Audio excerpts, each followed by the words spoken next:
Once upon a time, Annie was frozen by her anxiety. She could hardly move or see joy anywhere, until one day she realized her own thoughts could thaw her from the inside. Annie began using her thoughts more and more each day until she warmed up. Then she discovered she was living in a beautiful, enchanted forest, which she can now fully experience. This is Annie's manifesting success story.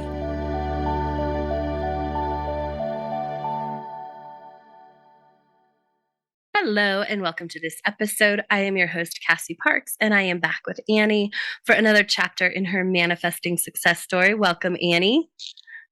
Hi, Cassie. Hi. What's awesome? Well, springtime is awesome.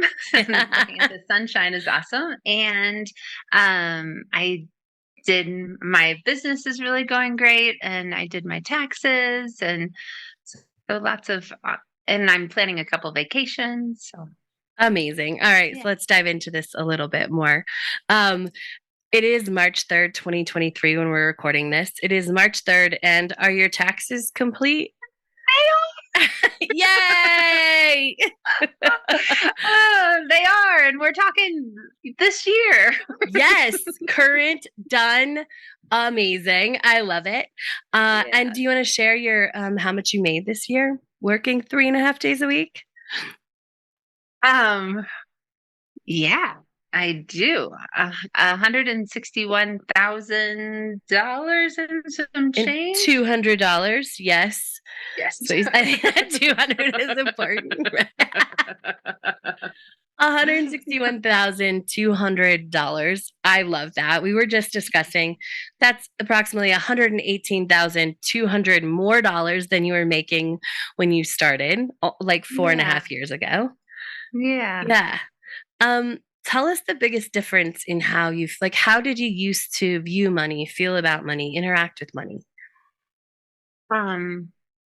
I was kind of terrified of money, and I thought I was really bad with it. And I was terrified to look at my bank accounts. I had no clue how much I owed on student loans, or I avoided anything with money and dollar signs. And I mean, it all worked out okay somehow, but I had this like I didn't know what was in my accounts. I was scared of it. Yeah, absolutely. In looking back, do you think you were actually bad with money, or do you think it was the being terrified that just kept you from looking at money, and therefore there's no way to be? Well, first of all, actually, let me back up. How would you define now, bad with money? What did you think, when you were saying I'm bad with money?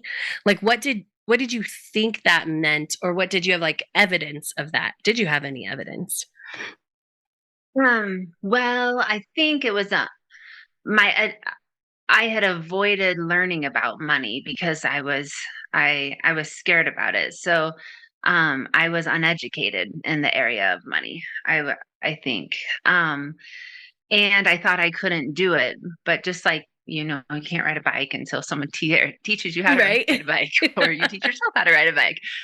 It's not like that you're bad at riding a bike because you've never rode one. Do you know what I mean? Yeah. I had these blocks and I had some shame about some of the decisions I made with money when I was 18, 19, 20, young. And I just didn't know.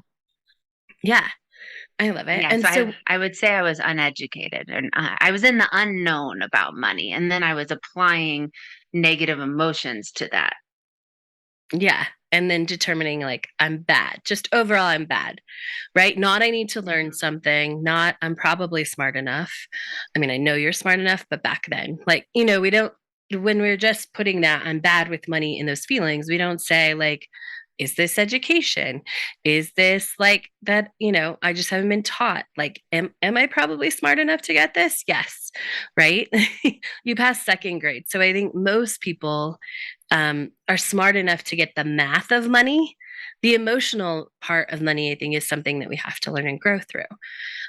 So back then, what did you think being quote unquote good with money meant? I had this phrase, I can gather, store, and share wealth. I thought that if someone was good with money, they knew how to make it, knew what to do with it when they got it, and had enough to share. Um, Got it. yeah, And so, by that definition, I mean, with somebody who had, I mean, you probably never thought about this, but I'm gonna ask the question anyway. With somebody who had $100 in their like they gathered it, they could make some money. They put $100 in their savings account, and they gave $10 to.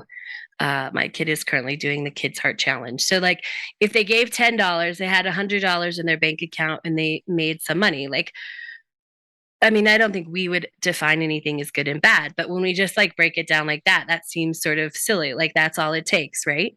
In that definition. yeah, yeah. And I'm often telling the clients that I work with, there aren't good and bad people, you're Hmm. not bad or good. But I do think I was looking at it like that. Yeah. I know I'm bad with money. I can't do this. Um, but so was your question about whether that person would be good with money or quote Well, unquote just good with money? like that was kind of the definition you have, right? But then like we can put that in a Yeah. very basic level, and I don't think that that person I gave the example with is bad or good with money. We just it Yeah. in my example, I think what I want to make the point is like by that definition, it would be pretty easy. Like I feel like you were Hmm. actually good with money if we just went with that definition, right? You had some Yeah. money in your savings Hmm. account. You were making like $43,000 a year. And I am sure that you were donating something somewhere a little, at least a little bit, right? So you were Hmm. sharing it Yeah. by, which is, I just think it's an interesting. I don't think there's good or bad either, neither of us. And we can go into why that does not serve you in money in a minute. But it's so interesting because even your definition of good with money, you were probably actually being. Like, if we look at the facts, right? And I Yeah. think a lot of times for a lot of people, that's truth. That is what happens is we have this weird definition that either is unattainable by anyone or we're very close to actually doing. We're just not giving ourselves credit for, if not fully doing it. Hmm. Yeah, amazing. What are some of the ways recently that money has like surprisingly come into your life? Sorry, I couldn't hear your Oh, question. You blinked out there for a little bit. what are some ways that money has surprisingly come into your life recently? Um,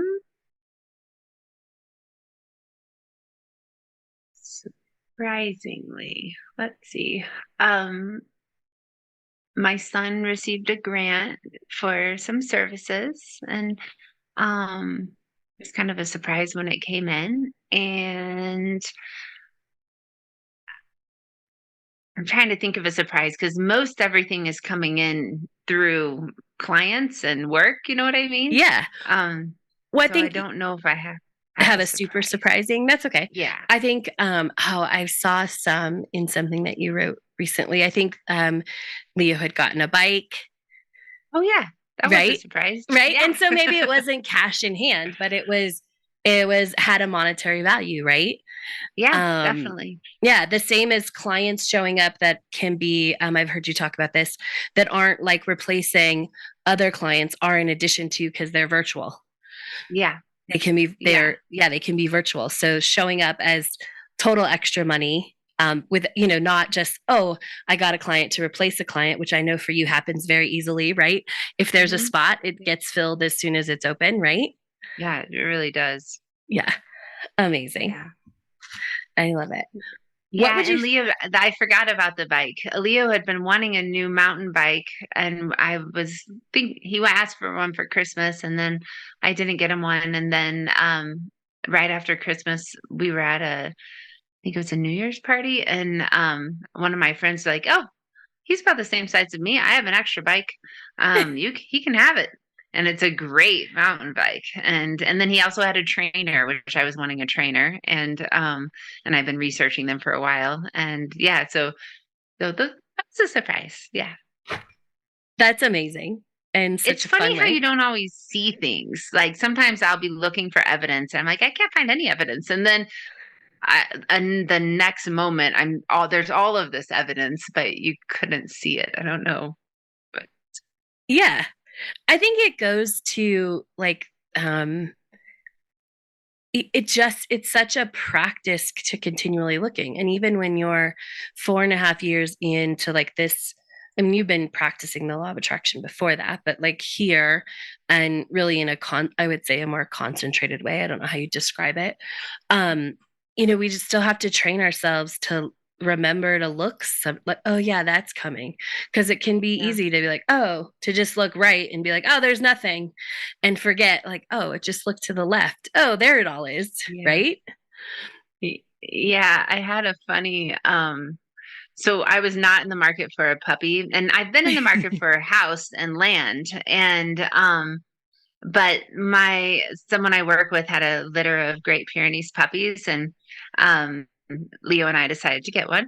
And someone said, "Oh, do you have big property?" I'm like, "Nope, but get the dog and the land will follow." And I just said that, and then Yes.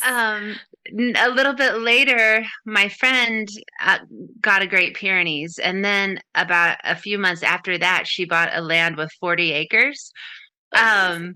which is total evidence. Do you know Yes. what I mean? That's Yes. completely that I didn't know she was. I don't think she was looking for land when she got the puppy, but it was exactly what I had said. So I just thought that that was evidence that I didn't see it for a little bit, but it was. That's amazing evidence. I love it. Yeah. So awesome. The land is, of course, coming. Um, how would you describe yourself with money now? I think you're frozen, Cassie. How would you how would you describe yourself with money now?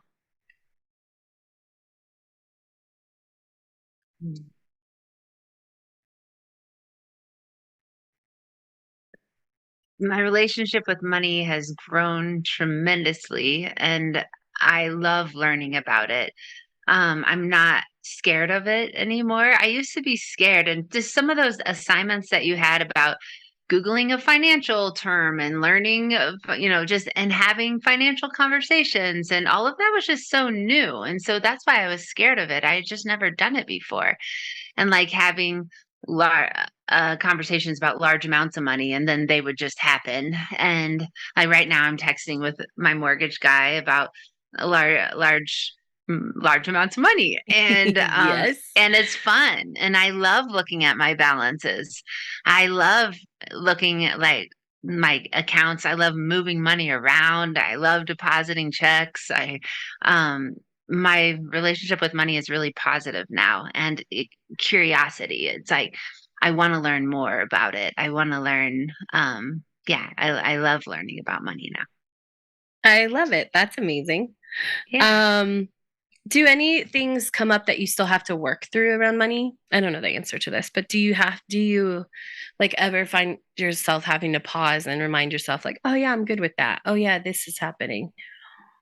Yeah, I think like after I did my taxes and after I saw how much money I went through a pausing period of where I wasn't doing my enchanted circle stuff, and um I was for me it's usually self-worth. And if all of a sudden my checks are stacking up and I'm not depositing them, I I go back to like, I'm worthy of depositing checks. I'm worthy of large amounts of money. I'm worthy of buying things that I love. You know what I mean? Yes. That for me, I've learned if I'm stuck, if it feels like I'm stuck, either I'm in a spot where I'm processing the information and I'm like it's becoming part of me, um, or sometimes I need to go back and nurture myself a little bit and say, It's all good. This does feel weird. Yeah, you've never made $160,000 before. Like, this is new. This is exciting. And it does feel a little wobbly, but not bad. Do you know what I mean? Yes, absolutely. And so for me, it's been like, even like I'm worthy of doing enchanted circle exercises. I'm worthy of logging on. Like some for me, I'm like worthiness. It's quite important. It is quite important. And I love that you're sharing this because it is something that continue like at every level we get to, we really have to step into that. And sometimes that seems we can make it. I don't think it is, but people can talk themselves into like, oh, it shouldn't be. I shouldn't have to say I'm worthy of enchanted circle work, except for enchanted circle work. Logging on to that means opening to more. It's not like I'm worthy. What you're really saying, right? And I love how you go through it, and it's like each step and what's behind it. And people don't get this sometimes. It's like, I shouldn't be not doing this, or if they're doing some other program or they're doing anything, right? It's like, oh, this should be easy. And so I'm not going to do it anymore instead of understanding what you have really grasped. And I love, like, remind yourself you're worthy. I'm worthy of this. Because if you're asking for more, if you've never made $161,200 before, and you're doing Mhm. work to increase and open to more money and an even better future life, like that's more. It takes a little more acknowledgement of your worthiness to be worthy of that. Yeah. Yeah. It's funny. It's saying sound seems so elementary, but Mhm. but it's usually what I need. If I'm not choosing the things I love, like exercise or uh like it's usually like I'm worthy of exercising. I'm worthy of making time for me. I'm worthy of being happy. Like all of that's very important. Yeah, it is. And we have to constantly, not we don't have to, I don't write that story. It's okay to need to remind yourself, like, I'm worthy of that. And I think I love that you're sharing this too, because I have that too. If I notice that I'm not doing the things I love, I'm generally like upset about something else in my life. Like, not upset, I'll start to not like something else. But what's really going on is that I'm not doing the things that I love, and I'm not. And so that I love that you remind yourself you're worthy. My process looks a little bit different, but I love that one. Like, I'm worthy of this. I'm worthy of walking downstairs. I'm worthy of getting on the treadmill, worthy of working out, right? Yeah. Versus a lot of people. And I think we're so trained by sort of outside voices, to even take our worthy, to like judge it and take our worthiness down a notch, right? Like if we're not working out, like, oh, like to judge that instead of say, like, I'm worthy of that, right? Hmm. Yeah. Um, Anything else feel inspired to share, talk about on your law of attraction money manifesting journey today?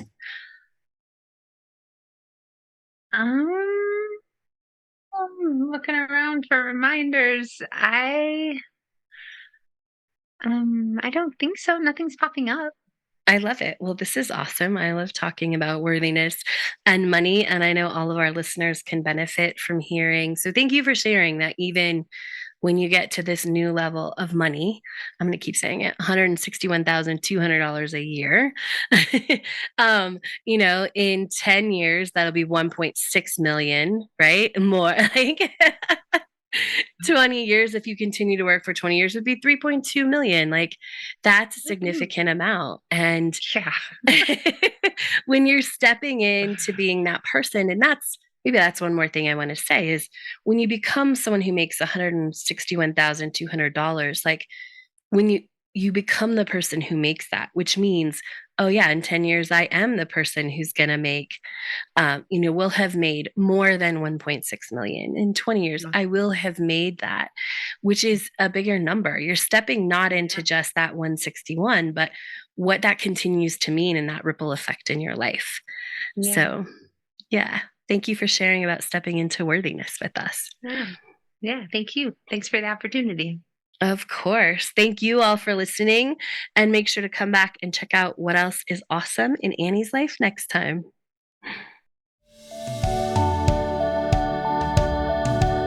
Thank you for joining us today.